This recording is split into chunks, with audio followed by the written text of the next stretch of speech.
Joint pain is caused by a multitude of things. So former injuries is something that we see very commonly.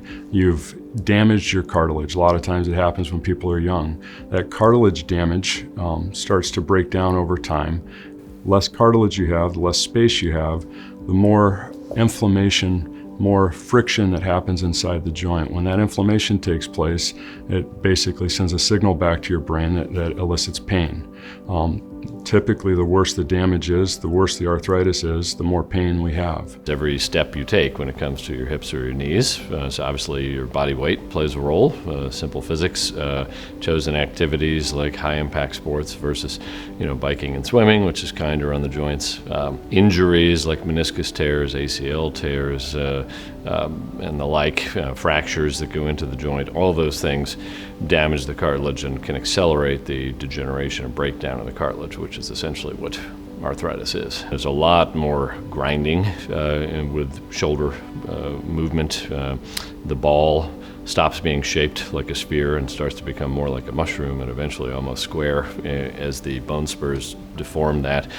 And that can be problematic. I've had 2 shoulder replacements and they were wonderful, but I put it off for almost 2 decades, before finally getting something done. So, people that don't move a lot and are very sedentary, they actually tend to have a lot of joint pain because their joint gets stiff and swollen if it's not moved well enough. Depending on their medical conditions, they can have a lot of disuse, atrophy of their muscles. The heart isn't maybe pumping as well as it should. And so you can get a lot of edema and swelling in the lower extremities. And so when you stand up to walk, it's very painful. When trying to explain to a patient why their knee hurts so badly when it's arthritic, I try to explain the structural changes that have occurred in their knee, and then this concept of inflammation, which is a big concept. Inflammation means that there is pain because pain chemicals have been released from your knee and irritate the nerves. There's swelling, there's warmth. Your knee is wearing out. The parts are wearing out.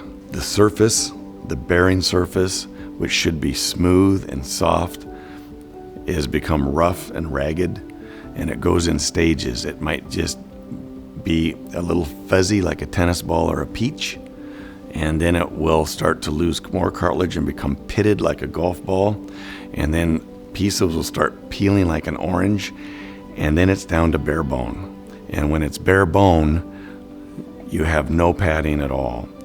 The pads that you were born with, your meniscus cartilage, wear out and get ground and macerated and squeezed out from between the bones and no longer pad. That pushes on the ligaments. All of this induces inflammation within the joint lining. So this whole joint is wrapped with a balloon full of joint fluid, and that joint fluid has chemicals in it that actually hurt. The joint lining gets thick, and so when you sit for a while, your tissues get stiff, and you have startup pain when you get up out of a chair, get up in the morning. You have to stretch out all those thick, sore tissues. The muscles are affected by that inflammation and weaken, so your knee isn't as strong when you try to go up and down stairs.